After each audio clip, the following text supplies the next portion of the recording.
Welcome everyone to the Center for the Blue Economy speaker series.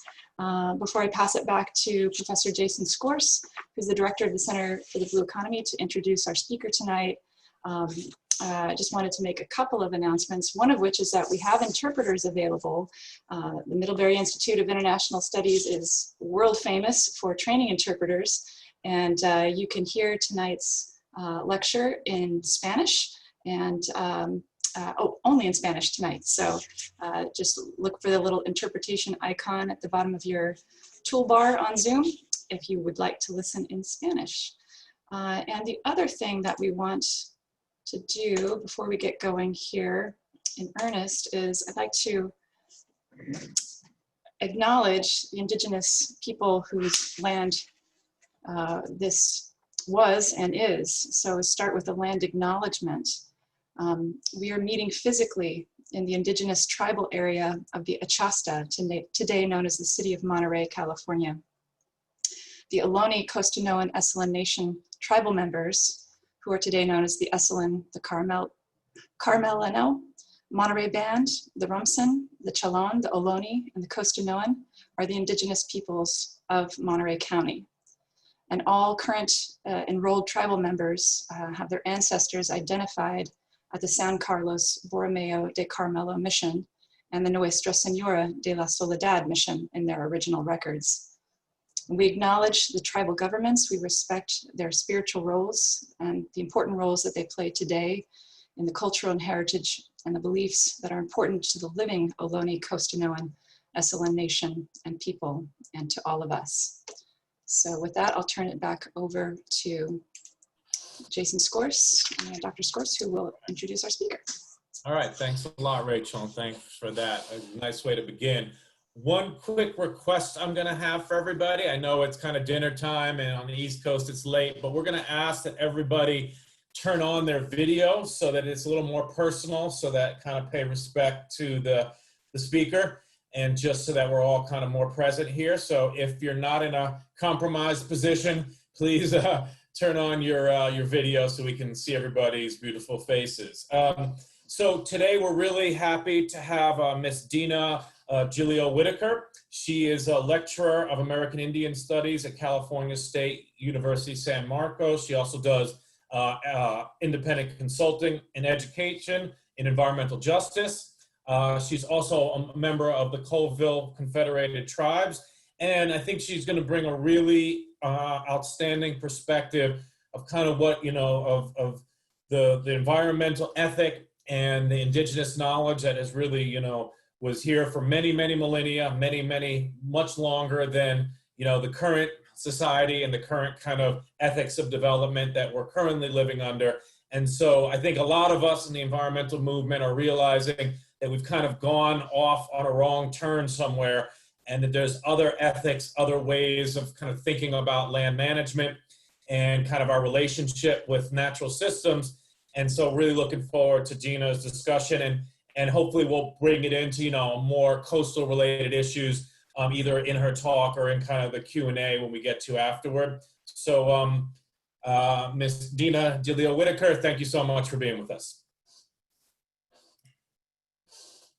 Oh, you're muted there, sorry.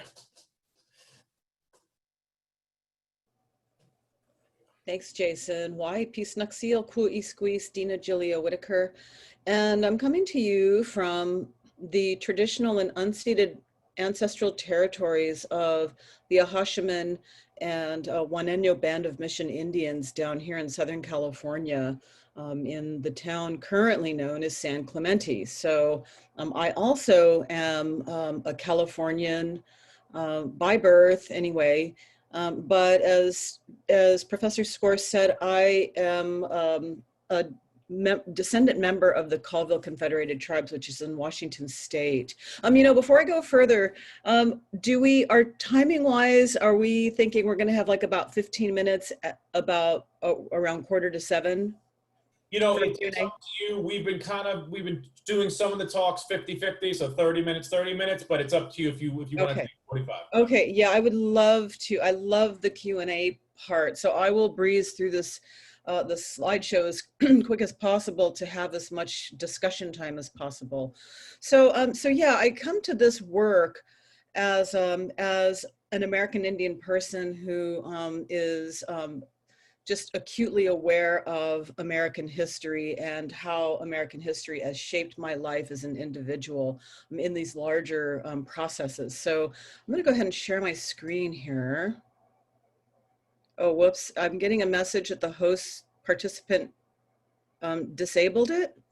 Oh, no, I didn't. I thought I made you co-host. Let me try that again. Yeah, Rachel, you're the one. I don't have the privilege since you. Yeah. Nope, sorry. Thought I had taken care of that already. Okay, here we go. There you go. Now I'm good. Okay, let's get rid of that. Let's go here. And let's go there. Now, okay. So yeah, I'll just, oops, always does that sometimes, ships on its own. So I'm gonna talk to you about, how I come to the work that I do, based as somebody, as an American Indian person, but who was also raised in an urban setting. So we call that being an urban Indian. So I grew up disconnected from my tribal culture as a result of federal policy in the 1950s and 60s called termination, which was about finally dismantling tribal nations in a very horrible way. So that's kind of my positionality in it.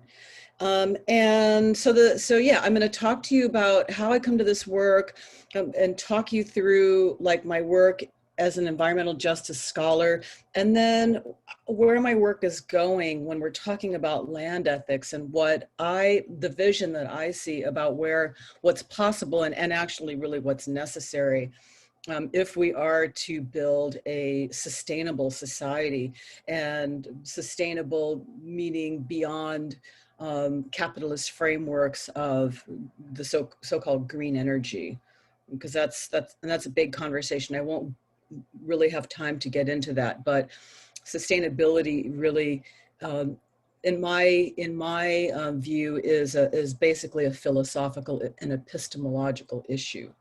So I'll get to that in a minute. So I wrote this book, and this book is called "As Long as Grass Grows: The Indigenous Fight for Environmental Justice from Colonization to Standing Rock." And I wrote it because I was, as a student, so I came out, I was a non-traditional student. I went back to school later in life after having careers in the art world. So I was in the Indian art world and other things. And also as an activist, have really doing a lot of really activism around environmental issues, but also around especially American Indian rights issues, and living in Northern California. So all of that, and it led me into journalism. So I began writing. My activism took this route of being a in the streets. We used to call it grassroots journalism or citizen journalism. And this was in the days before the internet really took off, and blogging and all this kind of journalism that we have now, where anybody can call themselves a journalist because of the internet. But anyway, it drove me back to school later in life. I got a degree in American Indian Studies, and then I went into grad school into American Studies.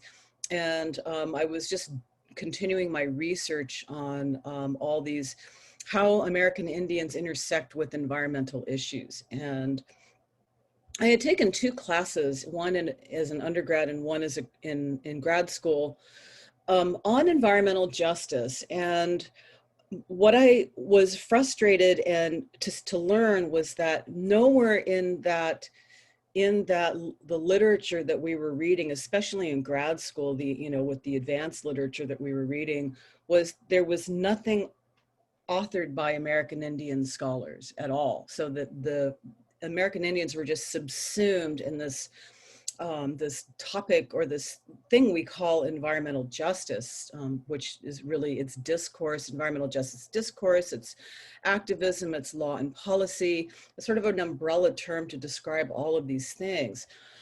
And what I knew about American Indian studies and the methodologies that we use and the frameworks that we work from weren't being addressed at all in any of the environmental justice literature. And so it felt like a massive hole in the literature. And so I kept writing throughout grad school. All the research papers I was doing were environmental justice types of papers. And in order to get to this place of creating what I call an indigenized approach to environmental justice, and I wrote a master's thesis on that, and that was the term that I used, toward an indigenized environmental justice theory. So the book this book was really rooted in that master's thesis, and then I wrote the book several years later and expanded on it after going back into the world of journalism and writing stories on these environmental issues and just being really deeply steeped in all of these issues as a journalist and also as a professional researcher, because I had gone into this job as a research associate for an American Indian think tank. So I was just steeped in it, and I was, growing more and more frustrated. And then Standing Rock happened, and I had written a book with Beacon Press, and I'd been on this national book tour with Roxanne Dunbar Ortiz, who I co-authored that book with. And they had asked me, would you be interested in writing a book about what environmental justice looks like from an Indigenous American Indian perspective? And, they knew by then that I was pretty much the perfect person to write the book.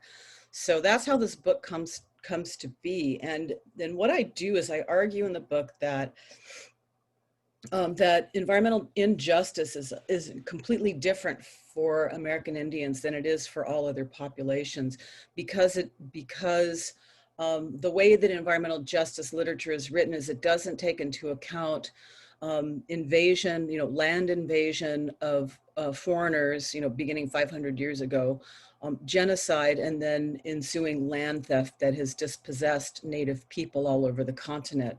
So all of that must be factored in to environmental justice theories and discourse when we're talking about American Indians, and also because of the fact that American Indians are not ethnic minorities.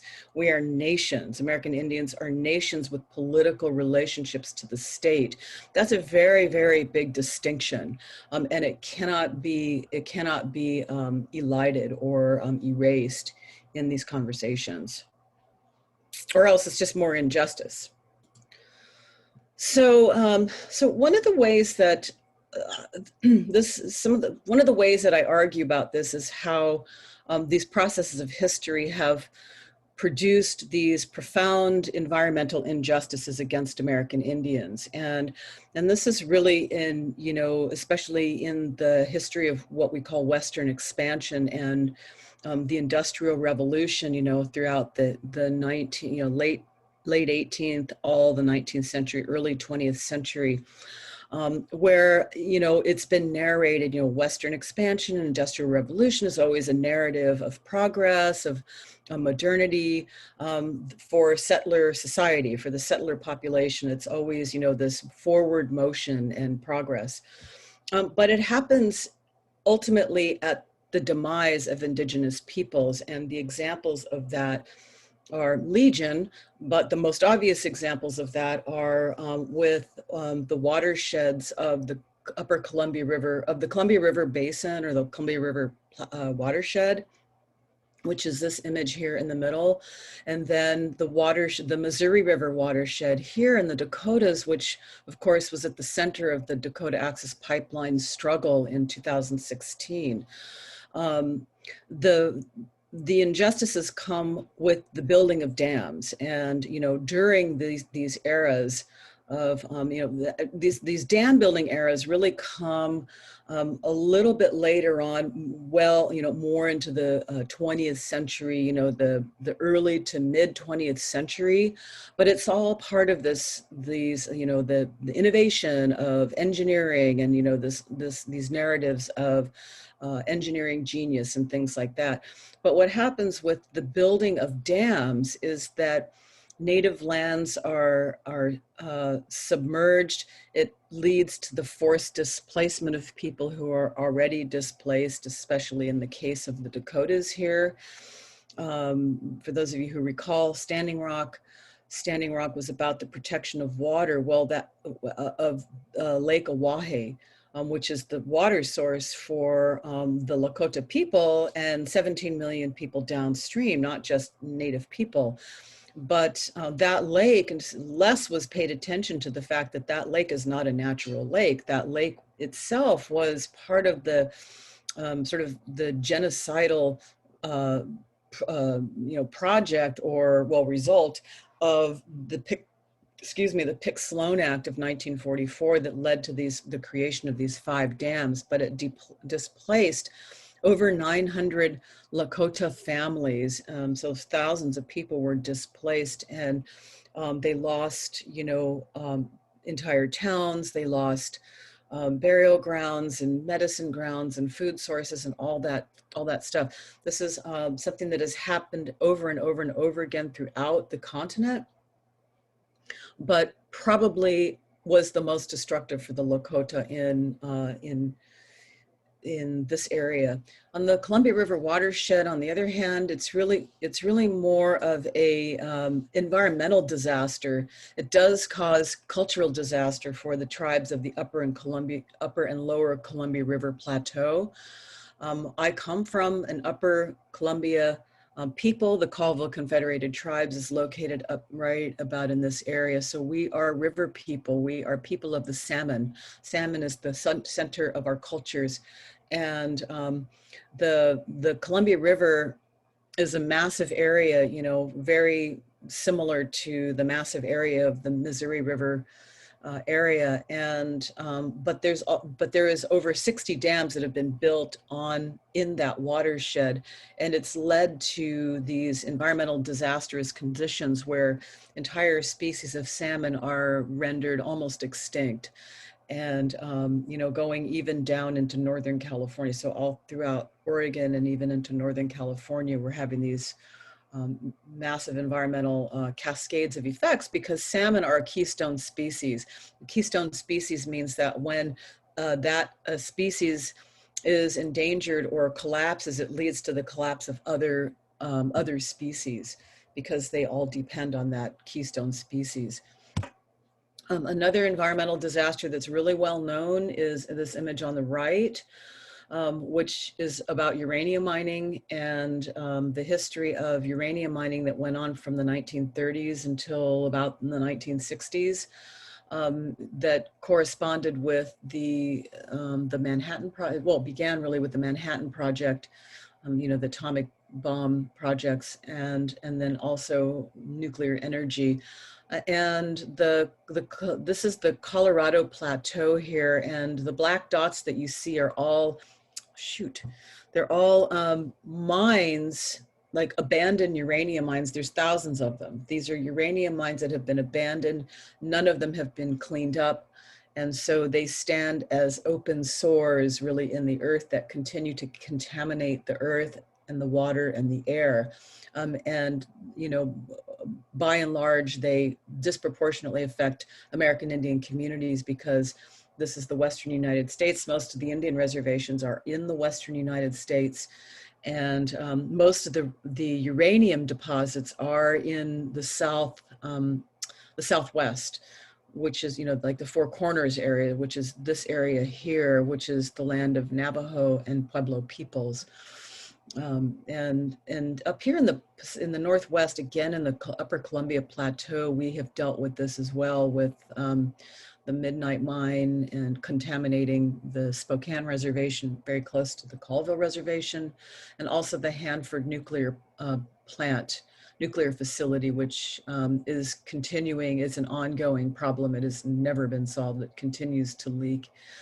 And so Native people are disproportionately impacted by radioactive waste and the illnesses that cause. So we call this ecocide. Ecocide is the combination of the terms, ecosystem and genocide. So one always equals another. The killing of an ecosystem for Native people, it equals genocide, because of all the impacts of not just physical, like health impacts, but the killing of food sources and cultural sources. So it's physically genocidal and culturally genocidal. When we lost on the Columbia River Plateau, with the building of the Grand Coulee Dam, we lost, the Colvilles lost our Kettle Falls, which was our main fishery, our salmon fishery that we had used for thousands of years, and it got submerged and we no longer have access to that. For people who identify so strongly with a food source like that, that is, it's culturally genocidal. I mean, we still don't have access to that salmon. Okay. And so this all gets done in the context of what we call settler colonialism. And this image is really the perfect depiction of what settler colonialism is and what it does. Manifest destiny is really the catchphrase of settler colonialism, which is about, bringing modernity and bringing education and bringing the light of progress across the continent, and driving away the savages, who are shown in the left side of this picture, running away from, beautiful white Columbia, who is angelic in appearance, and she carries this book that's an education book. It looks like a Bible because she looks like an angel, but it's not. It's just a book of education. But she's got in her arm also this, you can see she's stringing like a telegraph. And so, all these, these symbols, representations of modern genius, modern white European genius is displacing the savage, ignorant, Indians who are destined to die and to fade away into the mists of history. And so they do this by constructing Native people in this way as inferior. Native people are backwards, they are in need of improvement, and they need to be civilized. And so it does this in all these different ways. Including through the legal system. An entire legal structure has been built to maintain this relationship of hegemony between the federal government and tribal nations, despite hundreds and hundreds of treaties that were made with them as nations over the centuries. So this hegemonic relationship results in this paternalistic relationship with them to this day, that in the system that we call federal Indian law. And so, this idea, this concept of settler colonialism is that, as Patrick Wolf, who's so famously connected to the concept, or this framing of settler colonialism as he so famously wrote, is a structure. It eliminates the native to replace with settler populations. And so it thus is not just a historic event, but it results in the structure, the systemic, ongoing reproduction of these paternalistic hegemonic relationships. And so we say that it's always genocidal because it's always ongoing. It never ends. There's never an end point to settler colonialism. It constantly reproduces itself in all these different ways. And one of the ways that it does this is through what we call epistemicide. So just like ecocide is the killing of an ecosystem, epistemicide is the killing of an epistemology. So the killing of indigenous knowledge, and that's what we're getting at here in terms of indigenous knowledge. Of course, it's all based on white supremacy. white supremacy is encoded into everything in settler colonialism because it's done in this racialized way. But one of the things about when we're talking about American Indians, and I want to stress this, is that it's not an entirely racial project, because settler colonialism and its impulse to eliminate the native through inferiorization is done through narratives of cultural inferiority, and it always begins with religion. And the entire system of federal Indian law is rooted in that, because it goes back to what we call the doctrine of discovery. It's the first doctrine of federal Indian law. And that's all rooted in 15th century documents of the Roman Catholic Church that justifies the taking of indigenous lands wherever Christian European discoverers go. And it justifies this through the taking and the enslavement of these people simply because they're not Christian. And so all of that it comes forward into Supreme Court decisions, and that is still at the root of some of these legal doctrines that structure American Indian law to this day. So white supremacy does become racial, more and more racialized. And so we can fairly call it white supremacy, especially in the beginning of the environmental movement with the conservation and preservationist movements, which happened around the mid 19th century with people like, Henry David Thoreau and John Muir later. This indigenous inferiority is taken to be common sense at this time of American development. And all of these guys believed in the inferiority of indigenous peoples and that they were destined to die, including Thoreau, even though Thoreau was like completely, enthralled with American Indians. I mean, he wrote a whole book about two Penobscots that were friends of his, and he was totally obsessed with Native people. And so it's been, scholars have written about him as being, kind of friendly towards Indians. But that's really not the entire picture. He was a man of his times, and he believed in Christianity, and he believed that natives needed to be Christianized, to be civilized, and that would mean their ultimate demise. And he just accepted that. So all of this stuff gets baked into the environmental movement and second wave environmentalism in the mid 20th century, which is all bound up with all kinds of cultural appropriation, as you can see in, the back to the land movement is sort of symbolized by this, the hippies in front of their teepee, and you see this book here called The New Pioneers: The Back to the Land Movement and the Search for a Sustainable Future. I don't even know this book. I'd never seen it until I came across this image, but it really shows you how that pioneer, the trope of the pioneer and the intrepid, explorers coming across the continent to conquer and civilize the land. It's all part of this American consciousness that even well-meaning environmentalists brought with them.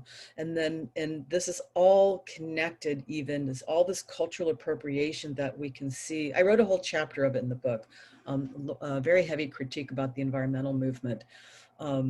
And the cultural appropriation that came out of it. And it's all connected again to epistemicide, the killing of indigenous knowledge in these very subversive ways. So on to the subject of indigenous knowledge. Like, one of the things I argue in the book about environmental justice is that it can never be just if it doesn't acknowledge indigenous people's different relationship to the land. And that's all based on, indigenous forms of knowledge, which emerge over, generations and millennia of time through the lived experience of being in certain ecosystems and certain environmental niches where they understand themselves as inextricably bound to these places. So that's kind of the way to understand what Indigenous knowledge is, that emerges out of the relationship to environment, to land. And so that means that there's not one monolithic Indigenous knowledge. It's place-based, it's always place-based. So it's not universal. We can't apply universalizing terms to it, although there are commonalities, that is fair to say. So there's different kinds of knowledges, Indigenous knowledges, which are based on these epistemologies, and they're all bound up together. They're not separate. Indigenous knowledge is Indigenous epistemologies, Indigenous,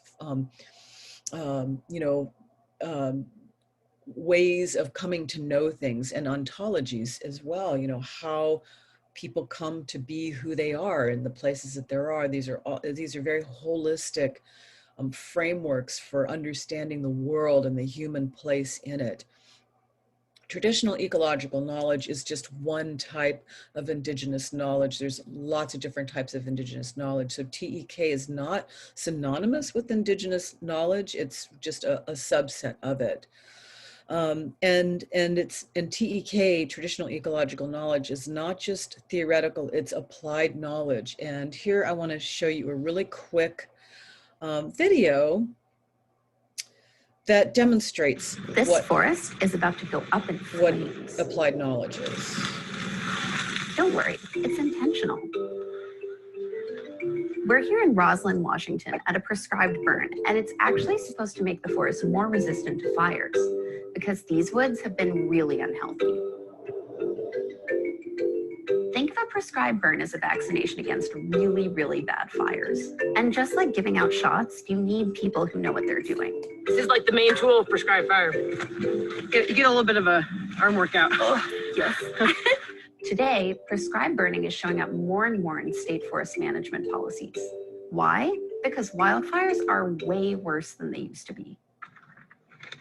A century of poor forest management and fire suppression has created a lot of fuel to burn. All that underbrush acts like kindling. Climate change leads to hotter temperatures and longer dry periods, which create perfect conditions for a wildfire to start. Put all that together and you have the makings of a disaster. Today's wildfires can even take out big old growth trees that have historically been able to stand up to wildfire.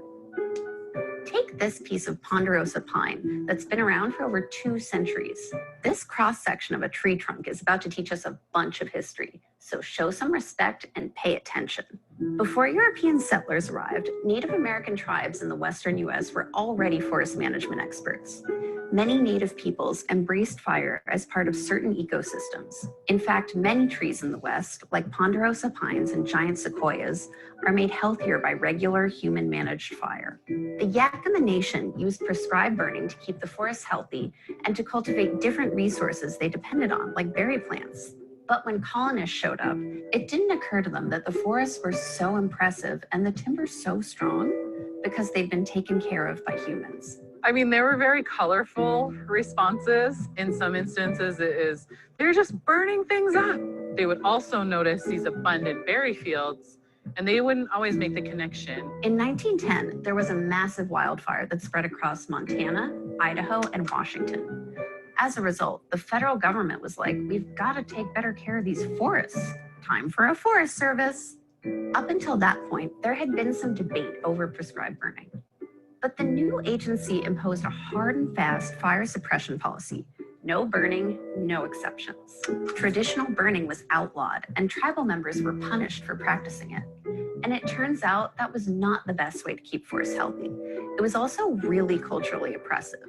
Preventing fires was another way of directly reducing native influence within their ancestral territories. And forests that had been managed by humans for thousands of years were suddenly growing wild and unchecked. So that's basically how we end up here, in a period of time that's warmer than ever before in recorded history, with a whole lot of very unruly forests.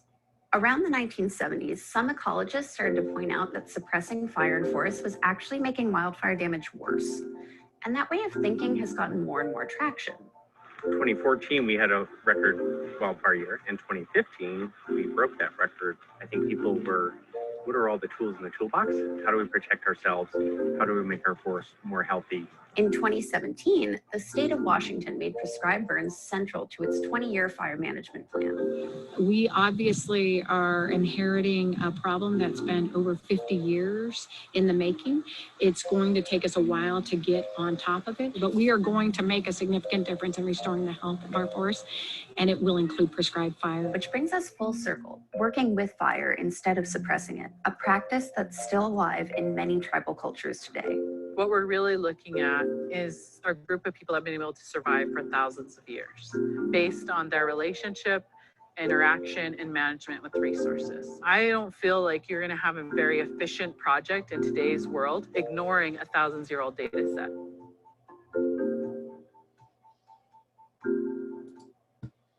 Okay, you can see I like this video. I consulted on this video. This forest is It was a nice short video. It's just got so much good information in it. So where does that leave us? When I'm talking about, so indigenizing environmental justice also means decolonizing it. And so I write a lot about, what that means and how activism, especially Standing Rock, using that as the example of why, how we can do this, how we can come to these better relationships, recognizing that we need to acknowledge the history and the structures of settler colonialism. We have to recognize Indigenous people's different relationship to the land. In another thing is the United Nations Declaration on the Rights of Indigenous Peoples, which sanctifies the right to free, prior, and informed consent. That's a huge one, not just consultation, because that's what broke down with Standing Rock happened because there was inadequate consultation, and certainly not consent. And then the recognition of Indigenous knowledge has to be part of it as well. And so moving toward and this is the topic of my current work. It's a book I'm working on that I'm looking at, what does it mean? What do we mean when we talk about land ethics? It's something that, the environmental movement likes to talk about. It's, of course, really epitomized by Aldo Leopold, who wrote that famous essay in the Sand County Almanac called The Land Ethic. And he talked, and it was revolutionary when he wrote about it, that humans needed to have this ethical relationship with the non-human world. It made a lot of sense. He was a biologist. He understood that there needed to be a consideration of the natural world beyond exploitation. And that's valid. And then N. Scott Momaday, who is a famous, very celebrated Kiowa Pulitzer Prize winning writer, has also wrote about an American land ethic. In 1997, he wrote this essay and talking about how American Indians we already have this land. He's Kiowa. He wrote about the Kiowa relationship to the land and how, they already had it. And he's saying that really all Americans really need to have a similar land ethic. But I'm taking the intersection of both of these and saying that unless the United States accounts for its profoundly violent history and its structural injustice toward American Indians, there will not be a possibility for any kind of land ethic, especially if it doesn't involve Indigenous knowledge. So this is why it's transformational. So we have to look at transformation as being systemic, but it's also individual. So my argument is that people need to be educated about all of these things and come to this sense of accountability for this history and be willing to have these difficult conversations on the individual level as well as the structural and governmental level and everything in between. So that's where I'm going with it. And I have these conversations a lot, and it's very interesting where those conversations go. So this is the last slide. I'm going to stop right there. I'm going to stop the share and we can open it up for conversation. Hey, Dina, thanks so much for that. I'm going to take my prerogative here and ask the first question. You know, there's a lot of, you know, Native American tribes in, you know, coastal California, and I actually did some work.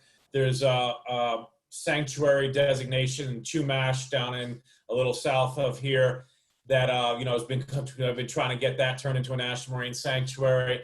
And a lot of people have talked about the knowledge that a lot of coastal Native American groups have that might help us with climate change adaptation, et cetera. And I was just wondering, you know, if there's established kind of interfaces and systems for sharing this knowledge. You know, I know that's a big topic, is kind of how do we build the indigenous knowledge into current systems. And I just wonder if it's ad hoc, if it's researchers like you, or there's actual established networks for doing this kind of work. I don't know that I would go so far as to say that there's established networks. I'd say it's probably more ad hoc. And yet it's growing. I mean, so one of the big things that needs to happen is that scientists who are often the people that are doing some of the most important research in things like marine protection, right? So the Marine Protection Act, you know, it was established, I don't remember what year it was established, but when they established that law, they completely left the Indians out of it.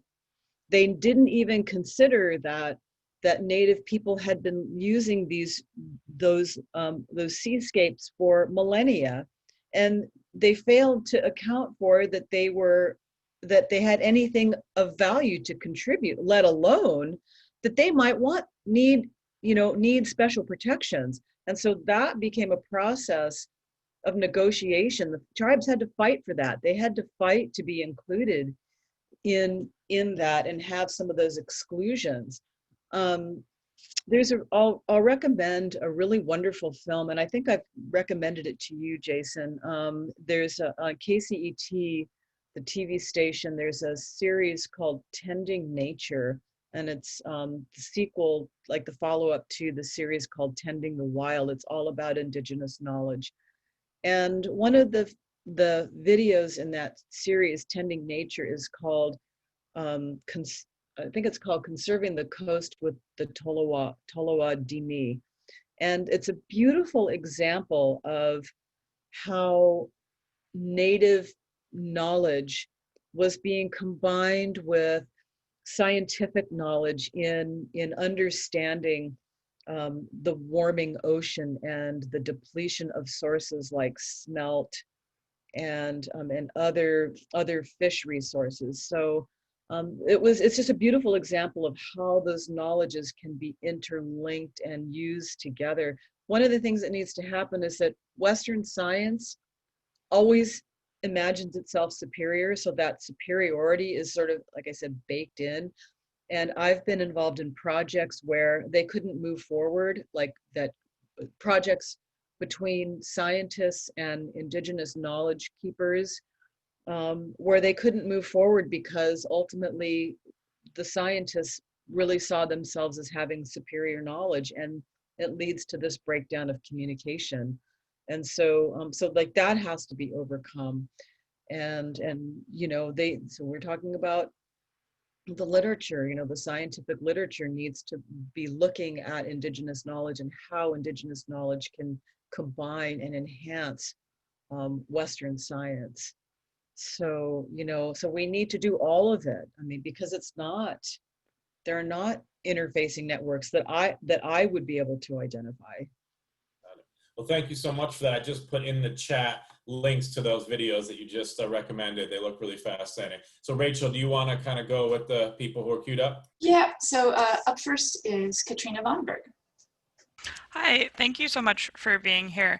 I'm wondering if you could elaborate and maybe describe in a little bit more detail the importance of indigenous informed or ecologically informed burns versus pile burns and typical prescribed burns done by the Forest Service, which have differing ecological outcomes, and how you might suggest the Forest Service would better include indigenous informed burns into their management strategies? Yeah, that's a really good question. And it's really a question for somebody who's a specialist. And I mean, like, I'm not an expert in cultural burning. So I just expose other people to, you know, this is what's happening. And I know some of the experts that do it. So I can't really answer that question with any kind of expertise at all. But I will say that it's really interesting that you make those distinctions between these different types of burning techniques. And there is definitely room for you know, federal governments and state governments, you know, in federal and state forest lands to consult Native people. And that's really where it has to go. Native people have to be part of the decision-making processes. They need to be consulted in all of these land management issues and regimes, so that knowledge can be, you know, disseminated and used and reproduced in ways that would be, you know, really efficacious. So that's the kind of work that I'm doing. I'm working on a project that hopefully gets funded. We don't know if we've got the funding yet, but if it does, it will create a model for creating co-management agreements between tribal nations, and not just in the US, but Indigenous nations globally as well, co-management agreements with state governments. And that would be a significant step forward. It would be a way to help reverse these processes of dispossession and to incorporate that Indigenous knowledge into land management practices.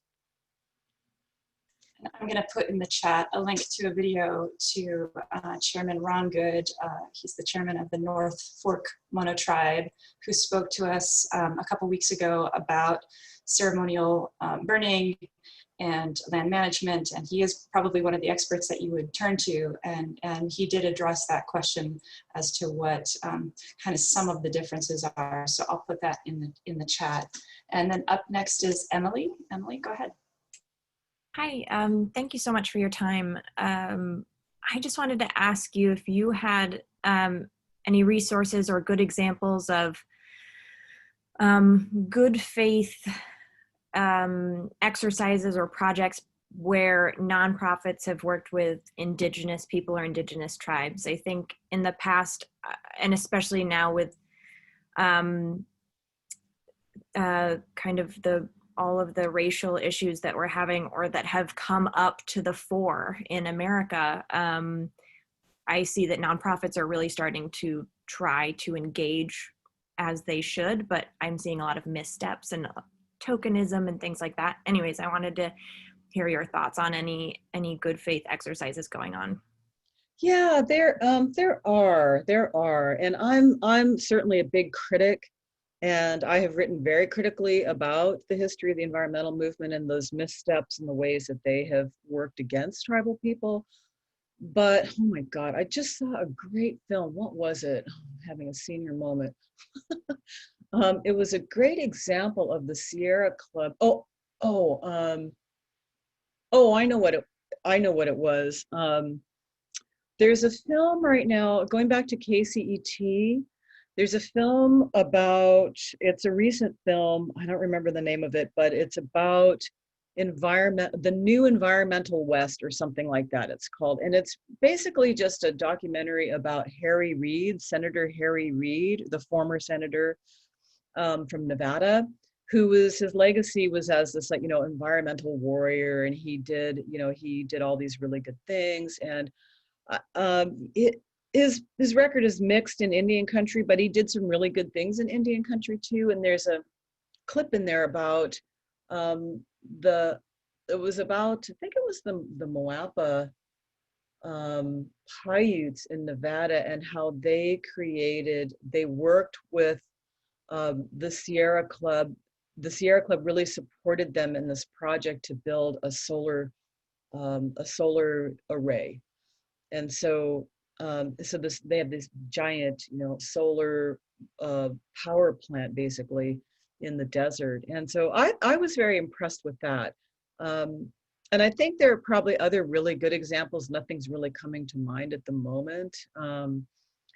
I know the Center for Biological Diversity has done some good stuff, but they've also done some bad stuff. And including attacking me personally, to be honest. But yeah, there's definitely, there's examples. I'm just, not drawing any really super good examples right now. Thank you. Okay, and I should mention, I wrote in the chat, but I should say this verbally. If you have a question, we're just kind of queuing people up. Just indicate that you have a question in the chat, and then I'll put you in. I think Mr. Holloway, I think I see you, so I'll put you're going to be a couple people down here, but I'll make sure that you're on the list here, and you'll be able to unmute yourself. Next up, let's see, that was Emily, wasn't that? So next up would be Annie. Hi, I just had a quick question. I'm just curious about agriculture and if there's been any opportunities and education around Indigenous agriculture with the modern agriculture and farming, specifically, the degradation of our soil, and if there's been any projects around that. Yeah, there have been. There's so much work going on around food, the food justice movement, food sovereignty, the slow food movement. Like, there's so much going on around that. There's one local example that I know of. So I teach this course called TEK, Traditional Ecological Knowledge, and it's community-based. And what that means is that we take the students out onto the land into tribal communities, and they learn from tribal people. And one of the places that we go is to a farm called Solidarity Farms down in San Diego, and it's like a CSA. What do you call those? Community sustainable agriculture. And so it's not specifically a tribal project. It's run by non-native people, but it's on tribal land, and they work in, concert with tribal people, including educating the tribe. And so they, I've seen firsthand how they incorporate, some aspects of traditional knowledge into their farming techniques. And they're doing all kinds of, they'll try anything, but they're doing all kinds of interesting farming techniques in order to not use pesticides, in order to, regenerate the soil in sensible, ecologically friendly ways, and using native plants in ways that enhance that. So yeah, it's definitely happening, and there's so much. I don't even know like all of what's going on. Like, I learn new things every day. I hear of new projects where, tribal projects that are, doing food sovereignty projects, and, doing, greenhouse project. I mean, there's so much going on that, in fact, I write about it a little bit, not so much about the agricultural practices, farming practices, but certainly about the food sovereignty stuff. There's a whole chapter in the book about that. Okay, and then up next is S. Najalkas. Yeah, thanks. No, thank you so much for coming and speaking. This is super interesting and valuable. So my question is, I've seen this concept come up a lot in my conversations with Indigenous people of preserving resources in the earth for the 7th generation of people to come after us. And I was kind of wondering if you feel like you have the base to talk about this, about what 7th generation stewardship is, and what it means and why it's important. Yeah, that's basically Indigenous knowledge. It's Indigenous philosophy, really. And Indigenous knowledge, it's epistemological, like I was saying. And so Indigenous epistemologies begin from very, very different places than Western, Eurocentric, philosophical foundations, especially when it comes to their relationships to the environment and to the earth. And one of those ways is that it's, humans aren't here to dominate the earth and exploit the earth for their own purposes. They're here to use the earth and the things that the Creator has given them in the earth, but in ways that preserve it for future generations. right? So it's not about extracting resources and getting as much as you can out of the earth, but understanding that, like, there's this other saying, like, we are borrowing the resources from our grandchildren, like from the future generations. And so that it's, again, it's that philosophical foundation that creates an orientation to the world that structures the way that you use the earth and resources. So yeah, if the way that you live on the earth is shaped by the way that you think about the future, then the way that you use the earth is a really whole different ball game. It's a whole different animal. I mean, we certainly don't live that way. All this, if we think back to the technological revolution, the industrial revolution, like, nobody was thinking about that when they were building dams and, mining uranium and, leaving all those mines unremediated. Like, nobody was thinking about what is this going to mean? And when they're making nuclear bombs, when they're, building nuclear power plants, nobody's thinking what's going to happen in 7 generations, right? Otherwise, they would never have developed those kinds of technologies. So, that's what sustainability is. Like, Native societies are ultimately, I say, the definition of sustainability, because it's about, like she said in the video, thousands-year-old data sets that are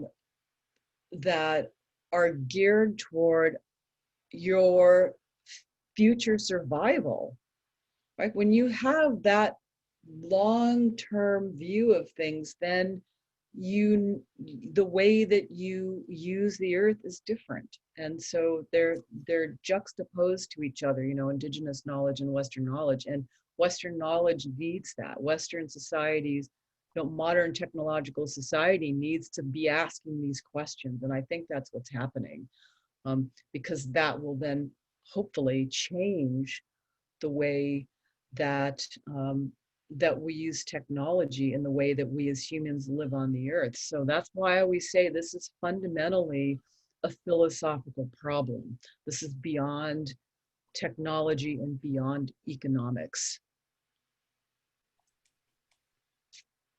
So I think we have time for one last question, or maybe 2 if you want to go a little bit over. It's up to you. I want to respect your time as well. So Mr. Holloman, go ahead and unmute yourself. You're up. Professor, I'll try to keep my question as short as possible. I get it, that how we could make incremental change. I get it that more non-Indians could talk to more Indians, and we could have, flavored discussion in particular areas or all over the world. In the light of climate change and the desperate pace of that, how do you frame this whole debate? Because it doesn't seem like American whites are rushing to Indians in general to learn from them. So I'm concerned about climate change and the rate of change and how we are already giving up on changing and just adapting. And I'm just wondering how you see it in that context. It depends on what your belief system is about the cause of climate change. Personally, I think that there's evidence that I think climate change has been really overly politicized. And I have probably a very unpopular view of it, in that I'm not convinced that it's all greenhouse gases, even though that's the standard line that we've all been given from the IPCC and all of that for years and years. There is evidence that there are other contributing factors, and that knowledge gets suppressed, systematically suppressed. And so I'm suspicious of that. From my perspective, climate change, so what does that give us? Like, this concept of climate change being caused by greenhouse gases then leads to the conversation about green energy and renewable energy. And so now sustainability is all sort of defined by, green renewable energy. and there with very little critique about what renewable energy is and how these systems like solar and wind and and biomass especially, about the radical environmental impacts of those kinds of systems, and not just environmental impacts, but human rights impacts, because they are legion and they are common, and there's very little attention paid to that. So, you know, if you're going to stop climate change with green energy, what are you going to do about the human rights abuses in places like Bolivia that just underwent a US sponsored coup because they've got the largest lithium fields in the world? Right. So, right. All of these questions are very complex, and they all have to be answered. And you're right. White American society is not rushing to Indian country, but I'll tell you what, I'm seeing more and more of it. Just in my own personal life, I have a speaking schedule that I can't keep up with. People are hungry for this knowledge. I give these talks all the time. And, you know, peer review books and peer reviewed journal articles and interview. I mean, it's like the demands on, there's this desperate hunger that I see, and I hear the same from my colleagues who are doing really similar work. So there is an opening. I see that that people, you know, I think they're getting to a point, people who are paying attention are feeling a sense of desperation. We have, you know, a Green New Deal. The Green New Deal was really bad on including Indigenous perspectives. They didn't do a good job on that. And the Green New Deal is simply green capitalism. That's a whole other problem. But you're right, we got a long way to go, but we can't throw the baby out with the bathwater. If we think that climate change is all about greenhouse gases and mitigating that, you're right. I don't think anybody's trying too hard to mitigate, rather and more adapting. And adapting also means green energy, but what kinds of profound environmental impacts are we creating as a result of that? Yeah, and people don't necessarily get smarter because they're in a big rush. Right? Good point. And often leads to tragic, catastrophic mistakes. Right. Well, yeah, so we'll kind of end on a slightly ambiguous note, but maybe that's the mood of the era. Yeah, so Dina, thank you so much for giving us that overview, and you gave us some good resources to take with us and check out. And you know, please do keep us posted on your work as you know, as it proceeds. We'd love to know what you're up to. Thanks for inviting me. I appreciate being able to tell you all what I think. All right, everybody. Look, have a great rest of the evening, and we'll see you all next week. All right. Thank you. Bye-bye. Bye.